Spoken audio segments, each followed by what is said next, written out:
Hi, I'm going to read from a short story called All the Little Forgotten Bones. This? How's this? Yeah, okay. Sorry. She lifts her, I wanted to say this is written in the voice of a man, so since I'm not a man, I thought it would help the confusion that comes. She lifts her heel and presses into my throat with the point of her stiletto. Ow. Devil red, strap across the footbridge, rhinestone clasp that traps an angle on the afternoon sun. There was a whole constellation up on the ceiling. Remember that time we slept in the park, I say? She pushes her heel down another inch. Her lips cinch. They're painted pink, and the pink is bleeding around her mouth. I take my right hand and grab her ankle at the knob to relieve a pinch in the skin on my neck. I ask if I can remove a shoe so I can see if there's paint on her toes. No way in hell, you bastard, she says. She tries to free her foot from my hand and wobbles on her planted leg. An ambulance wails in the distance. She nearly loses her balance. As a joke, I say, thank God they're on their way. Stop talking, she says. This is our way of creating mood. I have no doubt her toes are painted. Asking to see them is just for fun, just for the show, and it's been a while since the last show like this. A long while. Okay, years. Back when I still had muscle tone and she had Farrah Fawcett hair. Wearing only heels and a chain-link bikini, she roused me enough to make me feel like I only wanted to be with one woman for the rest of my life. This woman. And I wanted to be with her badly enough to agree to a future I would have never imagined. Even now, 15 years later, naked on my back on a motel room floor, I still only want to be with her.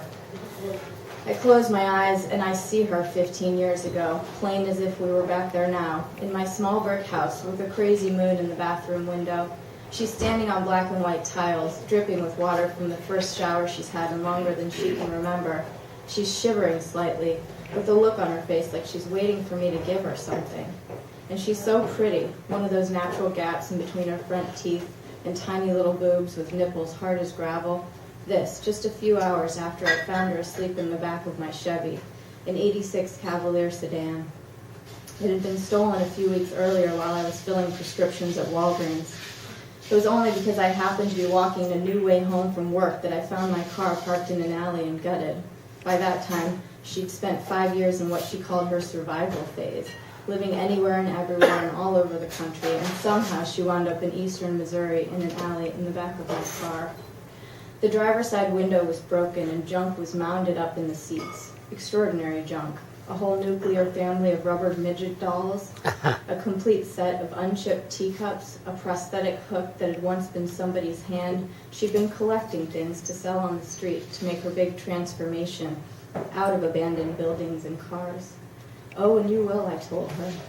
That's when she rolled her tongue over her upper lip and asked if she could borrow my shower. Oh.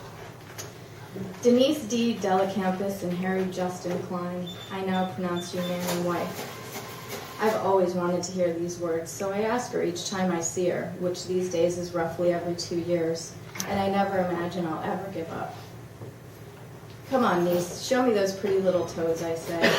These toes? She's wiggling them inside her shoes. These toes? She yanks her foot out of my hand and kicks the bed, and a universe of bedspread dust becomes visible in beams of light. Broken light, zooming across the ceiling, following the path of niece's stiletto, which she's using to kick the bed over and over for effect. And the dust is breeding, and I'm watching all these tiny blue stars blink and bounce from ceiling to TV screen to dingy white walls, and I'm thinking, what would Gigi say if she saw me right now? These toes, you sure that's all you want to see, cowboy? I let her keep doing her thing, which includes swirling one finger over the part of her bra that covers her nipples while dragging her stiletto across my chest, and when she's finished, I undo the rhinestone clasp and I massage her foot as I examine her toes, which are painted with glittery magenta. I was giving niece a similar foot massage, rubbing all the little forgotten bones, the night she told me she was pregnant. We were on the sofa in the family room of my house, the same brick ranch where niece had taken that unforgettable shower. It was pitched in the middle of attractive suburban streets and strip malls, in a neighborhood full of oak trees and white curtained windows. Wind was rattling the leaves outside. Niece was trembling and nuzzling her head into a couch pillow and talking about how the world didn't need any more babies and how she didn't need anyone else. That night I got out of bed twice, naked, to eat leftover meatballs.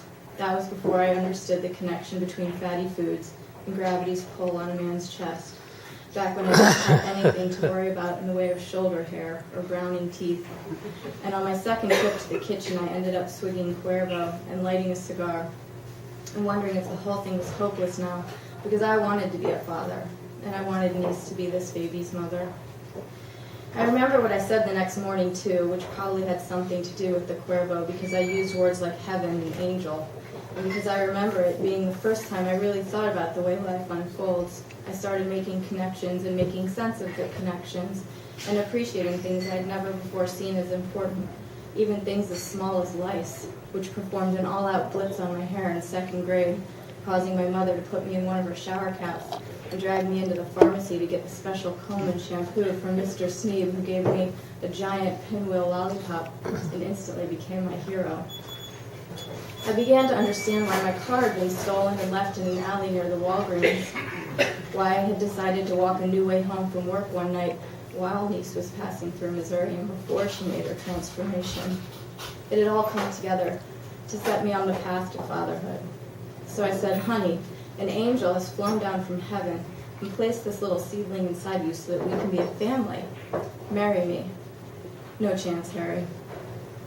The absolute only way I could get Niece to agree to have the baby was if I promised to name it Gigi if it was a girl, and Jocko if it was a boy, and to raise it on my own, never veering from the story that the baby's mother had died giving birth.